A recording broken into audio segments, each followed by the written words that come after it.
Hello everyone, you got Benjamin Biggles here. I wanted to do a quick video on MyEtherWallet because I realized in the last video I did talking about what the difference is between a stock exchange and a crypto exchange and how to set up a crypto wallet to buy, sell, and trade crypto. I didn't really go into too much detail on MyEtherWallet, which is one of the best solutions in my opinion. So I wanted to kind of parse this off to give people a chance to see how to set it up, how it works.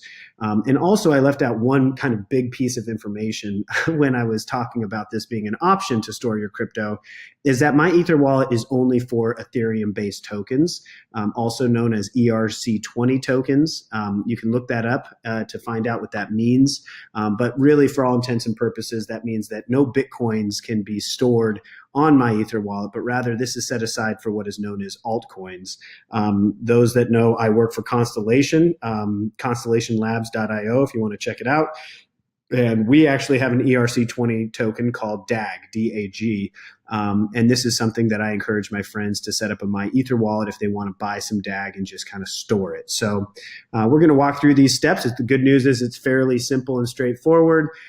Just want to throw the disclaimer that this is not any sort of advice on buying and selling. You are responsible for your own decisions, but this should be a fast and quick way for you to understand what MyEtherWallet is. So first things you want to go to is myetherwallet.com. You can see that up in the URL here. It's very important that you hit the right URL because there is such a thing as phishing. There is such a way that people can use sites that look a lot like this to keylog and find your information. That really is the biggest threat to this.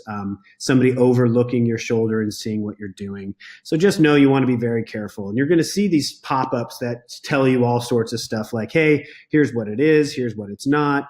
It tells you stuff like, hey, this is not a bank. We're not storing any information, we're not storing any of your actual assets. So if you want, you can click through this and it'll explain to you a little bit of how it works. I go ahead and close it by clicking that little X up in the right-hand corner. So this is the home page for MyEtherWallet, allowing you to create a new wallet. Candidly, there's a lot of stuff on here that I don't necessarily mess with or know what it is. So this is going to be the, I guess, very basic way. If you did watch my second video on setting up a wallet, you know that I talked a little bit about how I compared it to having an email address and an email password. In this case, you don't actually create your email address or your wallet address. That's something that is generated for you. So it's almost like an email address being generated for you. You have to start by putting in a password. So I'm going to put in a password. I'm just going to create kind of a dummy wallet here. So you're going to want to save this password, of course. So make sure that you do something that's secure, and you're going to want to save it. So once you punch in your password, create new wallet. Okay, and so now this is extremely important. You have your key store file. This is a way for you to be able to unlock your wallet, well, one of the ways. So what I go ahead and do is I go ahead and click this and download it, and you'll see that it went ahead and went to my desktop. So go ahead and store this somewhere as well as your password, somewhere very secure and safe, for obvious reasons. Then when you click I understand continue, this is where you get your private key. This is almost like, it generating the specific key to unlock your wallet. So this is pretty much the most sensitive part of your wallet right here. Naturally, this is just a dummy wallet. So anybody that sees this number, feel free to, use it to log in. You'll see there's nothing in there. You can print this off a piece of paper. You do not want to lose this. If you have millions of dollars in your wallet and you don't have this address, if you have $1 in your wallet and you don't have this address, you're not getting access to it. And I can't even imagine how much crypto is just like sitting places that people can't get to it. So I'm going to go ahead and save this address here and put it into a Word document. And so I've got it.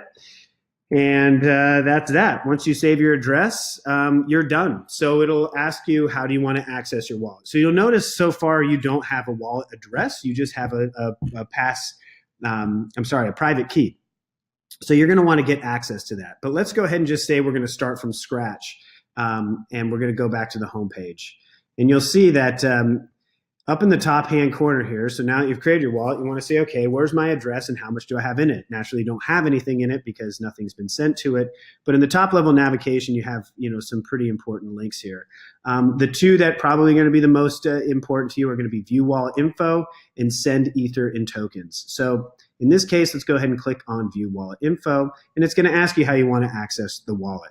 So some of these options are like hardware wallets that store your keys. I personally use Trezor here. So I put my USB Trezor in, and it says, okay, here's the key, and it gets me access to my MyEtherWallet. In this case, we're going to go ahead and use that private key.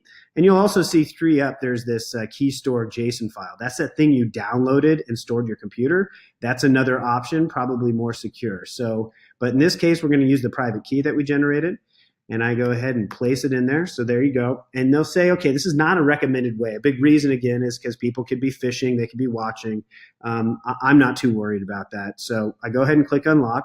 And you're going to want to give this a moment. Sometimes it takes longer than others. There, it happened fairly quickly. And boom, you're inside your wallet. Now, this is really important. This is like your email address. This is your public address for your wallet. So another thing you're going to want to save somewhere. If you lose this, no big deal, because your private key will unlock your wallet, getting you access to it. But it is an address that you want to store somewhere so people know when to send you stuff. Again, as a reminder, this is not an address to send Bitcoin, but rather Ethereum or anything that's an ERC20 based token. So if you're unsure, make sure you do your research before anybody sends it here, because if they send you Bitcoin, it's not going to work. So as you can see, my private key is here, and it's hidden. I can unhide it if I'd like to. And there you go. And here's your QR code, which also is your wallet address. So you could either use this or use this. Some people, as you can see, they scan, I've probably seen, they scan their phone over a QR code, and it initiates a transaction, or at least asks them if they want to initiate a transaction. Okay. So when you're in here and you're like, hey, Diggles, I want you to send me some of your Constellation DAG. Great. Send me this address and let me know that it's on my MyEtherWallet. Or at least, you don't even need to tell me that. As long as you've done your homework and you know that it's an Ethereum-based or an ERC20-based address, great. Send it my way, and I can send you some DAG, some Constellation crypto. And you can take any crypto from any altcoin from exchanges and send them here as well, as long as they're ERC20. Okay, so the other thing to mention about this page is that you'll notice that there's a balance section over here that shows the equivalent balances of how much Ethereum you have in Bitcoin, USD, all that. This is probably going to remain 0 for a while if you don't have anything in it. So where you're going to want to check your alt tokens is over here under transaction history. So say you do ask me to send you some DAG tokens, and I do send them to you, and you're like, great, I'm going into my wallet to check the balance, and you're like, well, where the hell is it? Because I clicked on all this stuff and it's nowhere. It's kind of tricky, but it's in here. I personally like using ETHplorer, but when you'll notice is when I click on it, it'll open a new tab.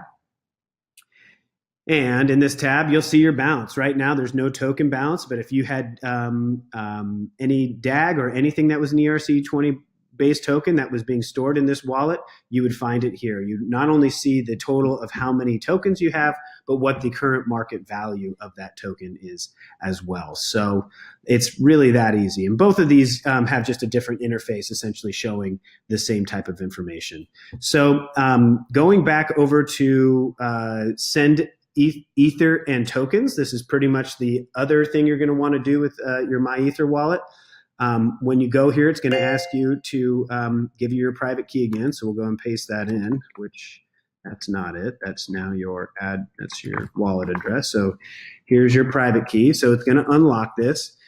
And it's that simple. So it's now we're in a send Ether and tokens window. So you're going to want to know the address to send it to. So say I'm like, hey, I want you to send me some stuff. You have to ask for my address, and I slap it in there.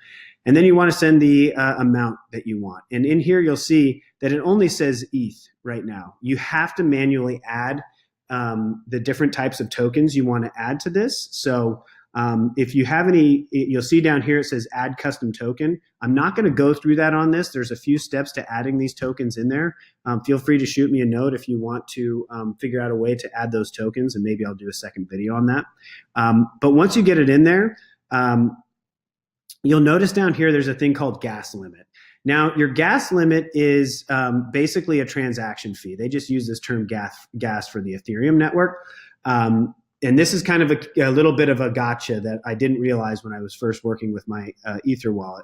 See, a lot of the exchanges, the way they work is that if you want to say send 10,000 DAG to somebody or 10,000 tokens to somebody, they'll just take a few from whatever inventory you have, And if you decide to send all of what you have, they're going to take it off of that. So if you say, oh, I'm going to send 10,000 DAG, they're going to be like, great. If you only have 10,000 in your account, we're going to take 300 of that to initiate the transaction as a transaction fee, which is actually wildly convenient in those cases.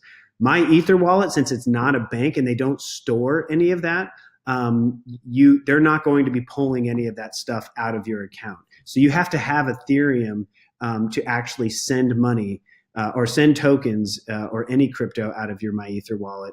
And so you're going to want to make sure that you send Ethereum, even if it's a few bucks, to this address to allow you to send crypto out of this wallet.